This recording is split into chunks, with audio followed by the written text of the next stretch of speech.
Okay. So we have bracelets that I gave one to Jody. Well, then when I got home, I had to order another one for Jennifer. And then Jennifer gave us a bracelet this weekend. And We all bought the same bracelet to it's funny. with the family tree and sisters on it. You guys just met this week? I mean, Yeah. for the most part? We feel like we've known each other our whole lives. Jody and I physically met in January, into January.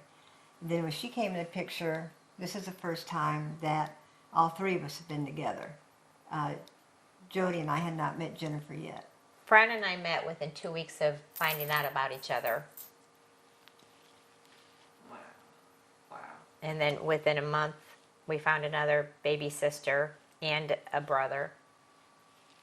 You were at the airport this past Tuesday, right? Yes. Yes. Tell me about that. It was very emotional. We just wanted to hold each other and never let go.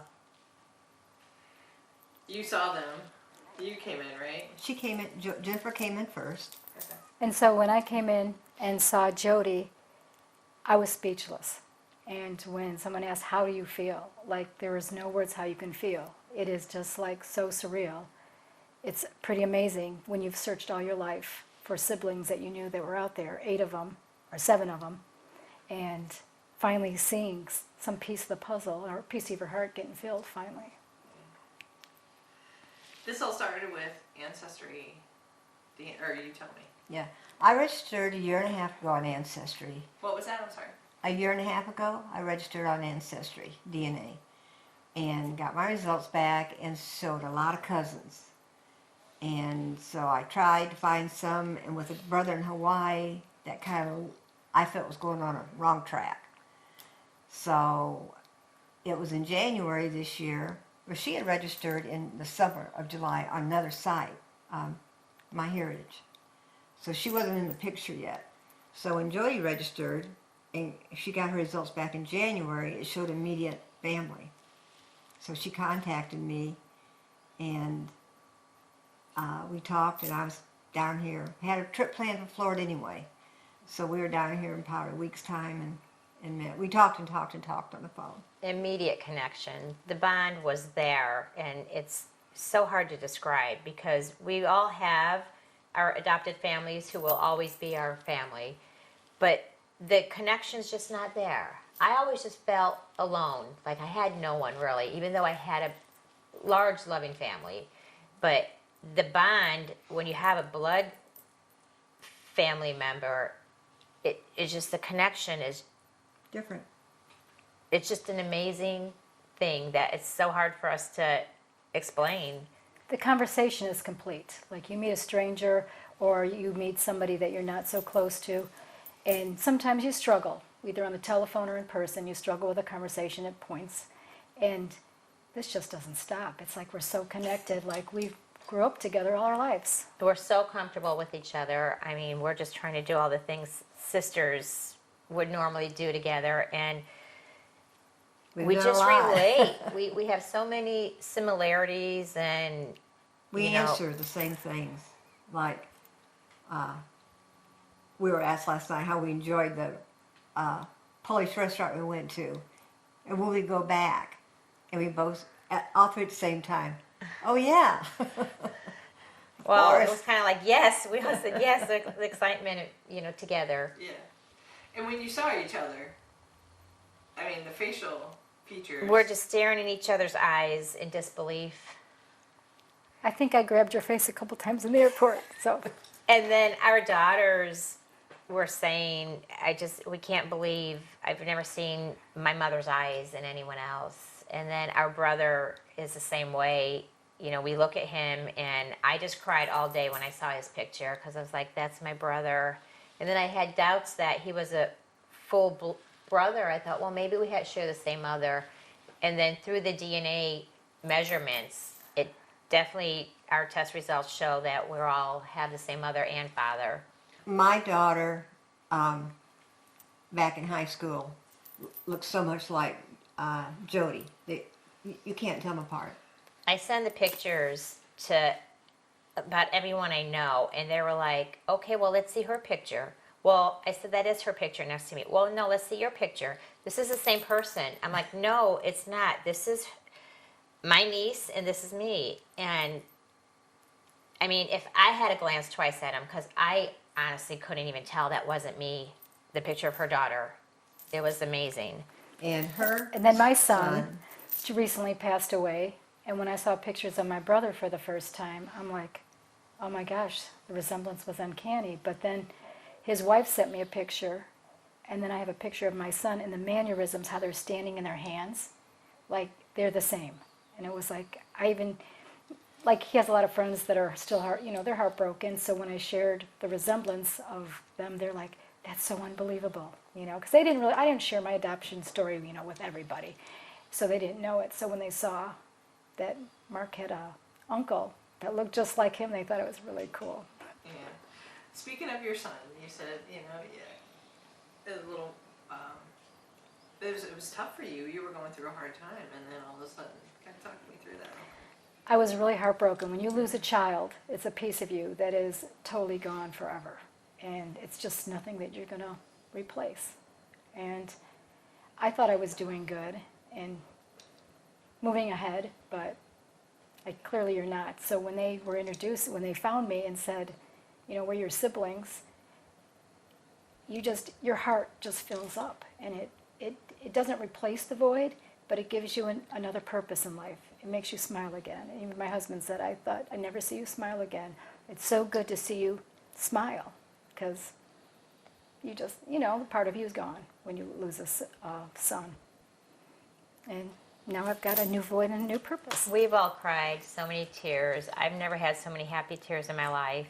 This is the happiest moment of my entire life. Although there's been so many happy moments in my life. And then It doesn't compare to this. No, and then you're not sure. My parents are the only adoptive parents that are still living. So you're wondering, I couldn't have asked for another mom and dad. Those are my mom and dad, regardless of any situation. So you're wondering, okay, how do you break this news to them? Because you don't want to hurt their feelings or, make them, you never know how they're going to receive it. My mom and dad were so happy. And they were here in Florida at the time. They're from Indiana, but they were visiting relatives. And I told them the news, and they made a 2-hour trip to come visit us. And they were so excited to meet my new sisters. And my mom's like, will you adopt me? And they're like, will you adopt us? So it's like, now we just have a huge extended family that is complete. All we've been able to say is how amazing. This story is just amazing to us. We never in our wildest dreams thought we'd be at this point in our life, and from this moment on, our lives are going to be totally different. We already have all our trips planned to visit each other, and holidays planned, and vacations planned. And these two talk so much. I told my husband, I said, how can we find more siblings? I will not have a life because I'll never get off the phone. I don't know. No, if we she's found the one that calls another me. sibling like us, I don't know how they'd ever get a word in. Jennifer and I will be on the phone for 4 hours, and then we're finally, okay, we're done. We talked enough today. And then 2 minutes later, we're calling each other again. 3 in the morning, the phone's going off. Instant connections. Yes. Yeah. I miss these two when I just have to go take a shower and not be with them.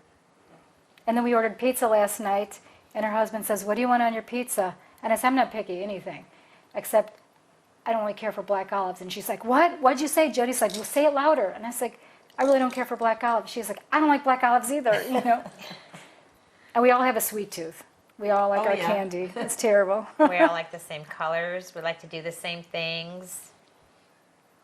I mean, okay, so you were adopted, and this kind of going onto Ancestry DNA, you did it for mainly to see your background, is that? Ethnic I background. have always wished that I could see a picture of my mother. I'm 70. She would have been in her early 90s. There's possibility she was alive. And that's what and health information. I never really thought that much about siblings. People asked me, and I was just focused on the mother at that point. I knew I wasn't going to find anything. I just wanted to know what my ethnicity is through my father. I had known that my birth mother was Polish, but I thought, well, I wonder what else I could be. And never in my wildest dreams thought I'd find any family, let alone a full-blooded sister, and then a full-blooded brother, and then another full-blooded sister that informs us that there's 4 more of us. So it was a very crazy time when the results came back and we discovered this. And my daughter was given 23andMe kit by her boyfriend at the time, and she didn't know any ethnic background, so you just say what your adoptive parents are. So we were always Swedish and German. He gave her the kit, and so that was enough for me. I thought, whatever she is, I am. So we'll just pick that up. And then all of a sudden, I was given a free kit on the internet. Go ahead and try this. It's a free kit. So I was like, okay, I'll do it. Not thinking I was going to find any siblings because I had such a brick wall through the years, never being able to find, the parents or the siblings. So then through my heritage, I found my niece. And then, Which was my daughter. yeah. What do you hope to get out of this from here on out? What do you hope? We definitely want to find the rest of us. And we are going to continue this search and just hope that other people can possibly fill in some missing links. And medically, we'd like more history if possible, and we would love more stories. If the relatives that are alive would like to come forward. I know it was always a secret back in the day because things were so hushed. But we would love to hear stories of our birth mom, just so we can get more of a connection. And we're hoping our other siblings will make it easy on us and register with Ancestry or My Heritage. And people need to go ahead, and the adoptees need to go ahead and find their DNA. And also the adoptive parents have to realize that that child's life isn't totally complete yet. There's a little piece of puzzle missing up there, And it's nothing against our adopted parents. Growing up, they are our family. They always will be. Our adopted cousins, our adoptive aunts, so forth and so on. That was our entire lives. That was the family we've had and that we've known. But now we've got a whole entire new family. We're just blending. We're all one family now. My sister and my mom and dad are. And the men in our lives, the men in our lives are just so amazing. They get along. They've already FaceTimed without us even being in their conversations. And my sister just keeps saying, "Are you sure you can handle another one of Jennifer?" Now there's 3 of us who can handle it. But So the thought behind your parents was what? That you think that? What do you think? nobody has opened up about the birth father, so we know nothing about the birth father. We just know our mother has given birth to a total of 8 siblings. So we'd love some information on the birth father. And 16 years apart Yeah. that we know of. So far, the oldest is 70, and I'm the baby at 53. So lots was going on in those years. Our birth mother had Fran at age approximately 23, and then she had Jennifer at age 41. So we have siblings between all of us, and we're sending out a desperate plea to find them.